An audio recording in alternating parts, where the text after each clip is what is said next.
नमस्ते सभी भाइयों एवं बहनों, आप सभी का स्वागत है चेतव क्लासेस में। उम्मीद है आप लोग बहुत ही अच्छे स्वस्थ होंगे। और जितने दिनों से आप लोग वीडियो में जुड़े हुए हैं, आज लगभग 27-28 वीडियोज़ हमने डाल चुका हूँ। जो भी भाई बहन इसे देख रहे हैं, आप लोग उम्मीद है कि आप लोगों को ये समझ में आ रहा हो। अगर आपको समझ में नहीं आता है तो कृपया करके आप कमेंट में ज़रूर बताएं कि क्या समझ में नहीं आ रहा है या फिर कंटेंट में कहीं प्रॉब्लम है। इसके लिए ज़रूर आप कमेंट कर दें ताकि हम और अच्छे से अच्छे वीडियो बना सकें, अच्छा कंटेंट दे सकें, ताकि आप लोग भी इस वीडियो के एंजॉय के साथ पढ़ें और ज़्यादा नॉलेज हो। और ऐसा हो कि किसी भी एग्ज़ाम में हम बैठे तो इससे रिलेटेड अगर कोई क्वेश्चन हो तो आराम से छूटे नहीं। तो पिछली कक्षा में हमने पढ़ा था हड़प्पा सभ्यता के बारे में, जो कि उसका विनाश कैसे हुआ, उसका विनाश क्या, उसकी सामाजिक पद्धति थी, क्या योजन नगर नियोजन एक सभ्यता थी हड़प्पा, ये भी जानते हैं हम। सरके सभ्यता में किस प्रकार थे, सामाजिक पद्धति क्या थी, ये सभी चीज़ों का हमने देखा। तो आइए स्टार्ट करते हैं आज वैदिक सभ्यता के बारे में। आज हम पढ़ेंगे। यह स्टार्ट करने से पहले हम हड़प्पा का कुछ और एक बेसिक छोटा सा पॉइंट है, उसको आप लिख ले या फिर सुन भी सकते हैं, आराम से याद हो जाएगा। अब हड़प्पा सभ्यता के एक सबसे बड़ी खास बात है कि यहाँ पे जो आदमी मरते थे, डेथ करते थे, उसका क्या करते थे। तो हम यहाँ इस विषय में देखते हैं कि हड़प्पा में शवों को दफनाने और जलाने दोनों का साक्ष्य मिलता है। जहाँ हम एक और हड़प्पा में देखते हैं कि जब वहाँ किसी की मृत्यु होती थी, वहाँ सबको दफनाया जाता था। वहीं हम मोहनजोदड़ो से सबको जलाने का साक्ष्य मिलता है। लेकिन क्या इस पद्धति पे सभी जगह था? ऐसा तो नहीं होगा। लेकिन हमें लोथल से एक प्रमाण मिला है कि यहाँ पे सबको दफनाया और जलाया दोनों जाता था। यानी कि कुछ लोग सबको दफनाते थे और कुछ जो थे उसको जलाते थे। इसी विषय में हम आगे बढ़ते हैं। तो हड़प्पा सभ्यता में पक्की हुई जो मिट्टी था, जो पके हुए मिट्टी का, जैसे अभी घैला तो घड़ा देखते हैं, तो इस प्रकार की मिट्टी को हड़प्पा सभ्यता के लोग, पक्की हुई मिट्टी के जो बर्तन होता था उसको टेराकोटा नाम से पुकारा जाता था, जाना जाता था। और हम एक चीज़ देखते हैं यहाँ के बारे में, यहाँ तांबा से तो परिचित थे, लेकिन अब तक यहाँ पे कोई लोहा या तलवार से परिचित नहीं था इस सभ्यता में। और इसमें एक चीज़ जानने वाली बात है, कुबर वाला सांड। हम लोग रास्ते चलते भी सांड को देखते हैं कि उसमें जो कुबर निकला हुआ रहता है, पीठ पे जैसे उठ के जैसे ना थोड़ा सा निकला रहता है, तो उसी को कुबर वाला सांड बोलते हैं। तो कुबर वाला सांड बहुत ही ज़्यादा जानवरों में ये फेमस था। दूसरा हम इसमें देखते हैं क्या, शिव की पूजा का भी साक्ष्य में मिलता है हड़प्पा सभ्यता से। तो ये थोड़ा सा बेसिक था, आप इसे सुन के भी नोट कर सकते हैं। अगर वीडियो फास्ट स्लो चल रहा है तो इसे दोगुना स्पीड या 1.5 1.75 करके आप आराम से इसे देख सकते हैं। तो आज हम बात करने वाले हैं वैदिक सभ्यता के बारे में।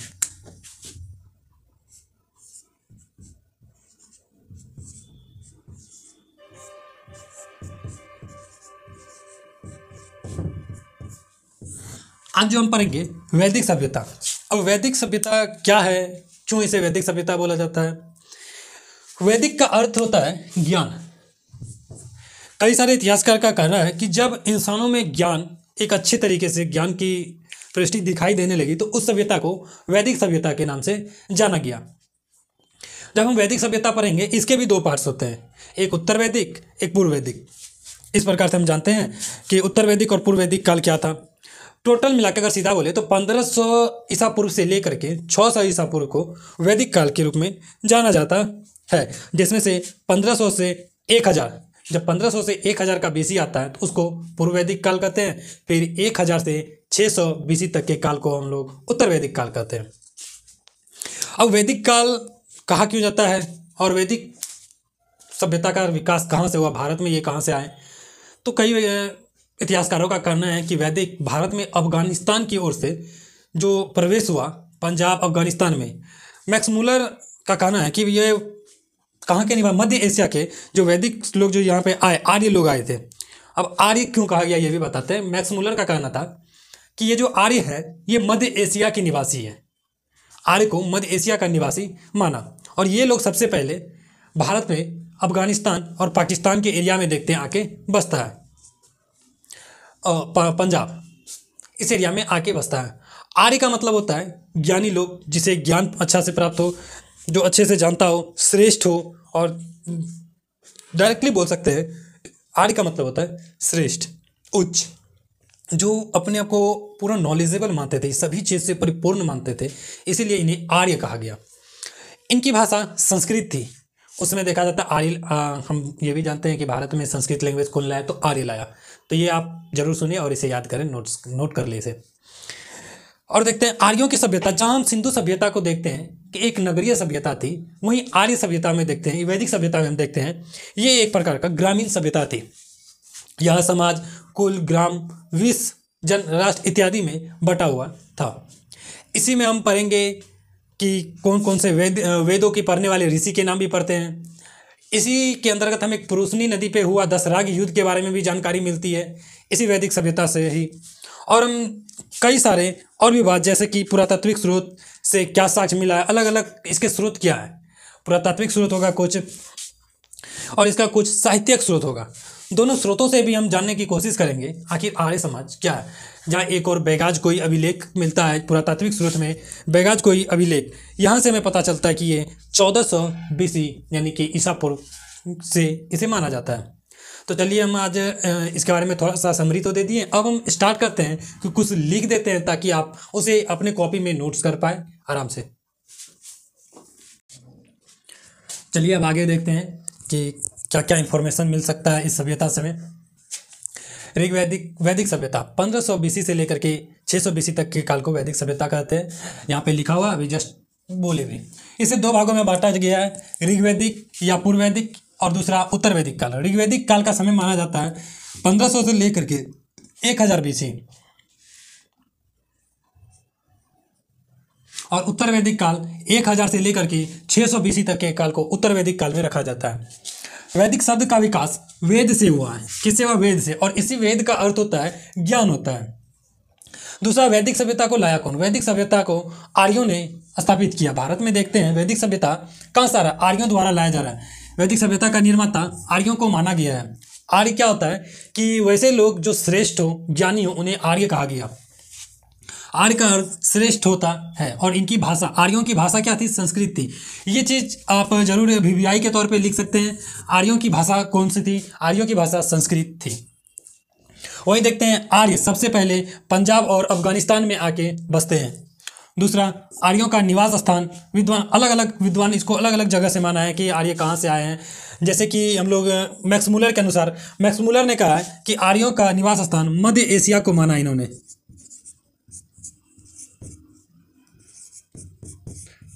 मैक्स मुलर के अनुसार आर्यों का निवास स्थान मध्य एशिया था। वहीं हम स्वामी दयानंद सरस्वती को देखते हैं। इन्होंने, स्वामी दयानंद जो भारतीय समाज सुधारक थे, स्वामी दयानंद सरस्वती के अनुसार आर्य तिब्बत के निवासी थे। इन्होंने बोला है आर्य तिब्बत से आकर बसे हैं।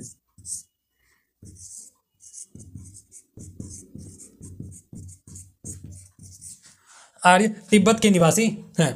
फिर वहीं हम देखते हैं एक और जो हमारे बाल गंगाधर तिलक थे, ये इनका कहना है आर्य आर्कटिक से आकर के बसे हैं। आर्कटिक, आप जब विश्व इतिहास, विश्व भूगोल पढ़ते हैं तो उसमें हम उस मानचित्र में देखते हैं कि ये कहाँ पे पड़ता है। आर्य आर्कटिक से आकर के बसे हैं। आर्कटिक,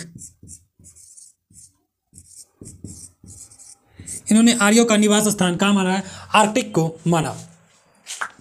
तो उम्मीद है आप ये तो समझ गए होंगे। अब इसको मिटाते हैं और दूसरा लिखते हैं। तो आप इसका जल्दी से स्क्रीनशॉट ले लीजिए एक। इसी में अब आगे देखते हैं कि क्या क्या साक्ष्य में प्राप्त होता है और कैसे प्राप्त होता है। ऋग्वैदिक काल में जो प्रशासनिक इकाई थी, प्रशासनिक इकाई क्या होता है कि कैसे वहाँ पे प्रशासन, शासन व्यवस्था क्या था, वहाँ पे किस प्रकार के शासन था। तो शासन व्यवस्था 5 भागों में विभाजित देखने को मिलता है, जिसमें कि कुल, ये कुल जो होता है, कुल, ग्राम, विश्व, जन, राष्ट्र, इस प्रकार से देखने को मिलता है। जिसमें हम परिवार के तौर पे कुल को देखते हैं, सबसे छोटी इकाई थी कुल, जो है सबसे शासन का सबसे छोटी इकाई थी। अब ये कुल होता क्या? कुल या परिवार हम बोलते हैं, हम लोग भी बोलते हैं अरे तुम कौन कुल का है। सबका घर वाला पंडित जब पूजा कराता है पूछता है कि किस कुल का है। तो उसी तरह कुल मतलब होता है परिवार, किस परिवार से था। और इसका जो मुखिया यानी प्रधान होता था, पिता होता था, जिसे दूसरी भाषा में कुलप भी कहा जाता है। तो इसका मुखिया कौन होता था? पिता होता है। तो कुल का मुखिया पिता, तो कुल मतलब परिवार, परिवार का मुखिया कौन होता था? पिता। दूसरा सबसे बड़ी बात है कि यह सभ्यता जो थी पितृ प्रधान थी। हमने देखा कि सिंधु सभ्यता मातृसत्तात्मक थी, मातृत्व को आगे रखते थे, लेकिन इस सभ्यता में देखते हैं पितृत्व प्रधान। और यह एक प्रकार की ग्रामीण सभ्यता थी। आर्यों का समाज पितृ प्रधान था। ये आप नोट करिएगा, आर्यों का समाज पितृ प्रधान था। समाज का सबसे छोटी इकाई कुल थी, जिसका प्रधान मुखिया पिता होते थे, जिसे इन्हें कुलप कहा गया। अब वैदिक काल का जानकारी के बारे में पढ़े तो जानकारी के लिए दो प्रमुख स्रोत दिया गया है। तो जानकारी के दो प्रमुख स्रोत कौन कौन से? एक पुरातात्विक स्रोत, एक साहित्यिक स्रोत। सबसे पहली बात, पुरातात्विक और साहित्यिक होता क्या है?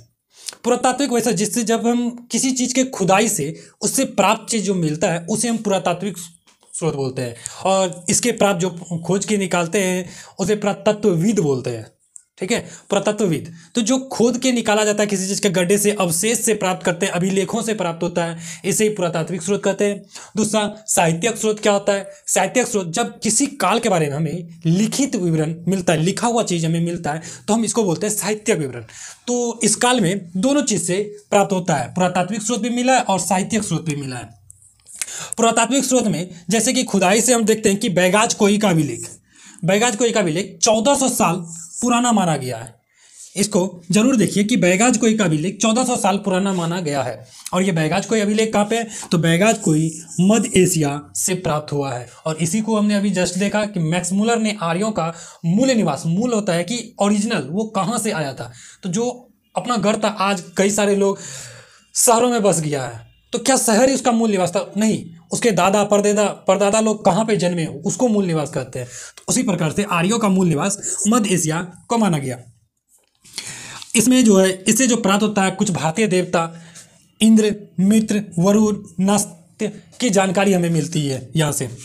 फिर आर्यों का कुछ हमें मृदभांड भी मिले हैं। मृदभांड भी दो प्रकार का, पूर्व वैदिक काल और उत्तर वैदिक काल, दोनों का अलग अलग मृदभांड। जो पूर्व वैदिक मृदभांड था उसको गौड़िक मृदभांड बोलते थे, ओसीपी अभी बताते हैं आपको क्या होता है। और उत्तर वैदिक काल से जो मृदभांड मिले वो मृदभांड, चित्रित मृदभांड मिला, जिसे PGWC कहा गया। इसमें भी OCPC भी बोल सकते हैं। अब ये गौड़िक और चित्रित मृदभांड क्या होता था? गौड़िक मृदभांड हम देखते हैं कि ये कांस्य युग से रिलेटेड है। ये कांस्य सभ्यता से, जब कांस्य का प्रचलन था भारत में, उससे रिलेटेड है, कांस्य से। और वहीं चित्रित मृदभांड ये लौह युग से संबंधित है, कांस्य से संबंधित है। डेट मीन्स बहुत ये पुराना होगा और ये पुराना होगा, इसीलिए तो हम बोलते हैं पूर्व वैदिक काल। 1500 से लेकर के 1000 तक के काल को पूर्व वैदिक काल, और 1000 से 600 के काल को उत्तर वैदिक काल कहते हैं। अभी इसका मतलब बताते हैं। OCP और PGW का फुल फॉर्म क्या होता है? जानकारी के लिए ये नॉर्मल आप सिर्फ सुन लीजिए, लिखने उखने कोई ज़रूरत नहीं है इसको। साहित्यिक स्रोत क्या होता है? जिसका कुछ लिखित साक्ष्य प्राप्त हो, अभी जस्ट हमने कहा। अब देखते हैं कि वैदिक काल में कुछ लिखित साक्ष्य वेद हमें मिले हैं, जैसे कि ऋग्वेद, यजुर्वेद, सामवेद और अथर्ववेद। ये चारों वेद हमें प्राप्त हुए हैं। अब आगे हम जब क्लास अगले दिन लेंगे तो उसमें ये पढ़ेंगे कि ऋग्वेद से क्या प्राप्त हुआ है। ऋग्वेद में ही बहुत सारे साक्ष्य मिलते हैं। उसके बाद यजुर्वेद देखते हैं, सामवेद देखते हैं, अथर्ववेद देखते हैं। ऋग्वेद में लगभग 1028 ऋचा है और इनके पढ़ने वाले ऋषि को होत्री कहते हैं। इसी अनुसार यजुर्वेद, सामवेद और अथर्ववेद के बारे में भी पढ़ेंगे पूरी तरीके से। अभी ऋग्वेद भी नहीं पढ़े हैं, तो इसके बारे में अगले क्लास में जब लेंगे तो इसके बारे में बताएंगे कि क्या होता है। OCPC का फुल फॉर्म क्या होता है? OCPC का फुल फॉर्म होता है ओचरी कलर्ड, और इसका होता है क्या होता है ओचरी कलर पोटर्ड कल्चर। ओचरी कलर पोटर्ड कलर, वैसा कलर जिसमें रंगीन ना हो। ये रंगीन नहीं होता था, याद रखिएगा, ये रंगीन होता था और ये रंग वाला होता था। और इसका फुल फॉर्म होता है प्रिंटेड ग्रे। इसका PGWC, printed grey ware culture. Printed grey ware culture कोई ज़रूरत का चीज़ तो है नहीं, ये बस इतना जान लिए काफ़ी है। तो आप इसको याद रखिए, ये पूछा जा सकता है जरूर। चित्रित मृदभांड किस समय मिले थे? तो चित्रित मृदभांड उत्तर वैदिक काल में। वही गैरिक या गैरू, ये कहाँ मिले हैं? ये पूर्व वैदिक काल में मिले हैं। आप इसका स्क्रीनशॉट जरूर ले लीजिएगा। यहाँ से भी स्क्रीनशॉट लेके आराम से इसको अपने नोट्स में उतार ले और इसे घर से एक दिन पढ़ के आए। और जब पढ़े ना तो इसको शुरू से लेके एक बार रिलेट करें, जो शुरू से हम पढ़ते आए, कैसे कैसे करके पढ़ते आए।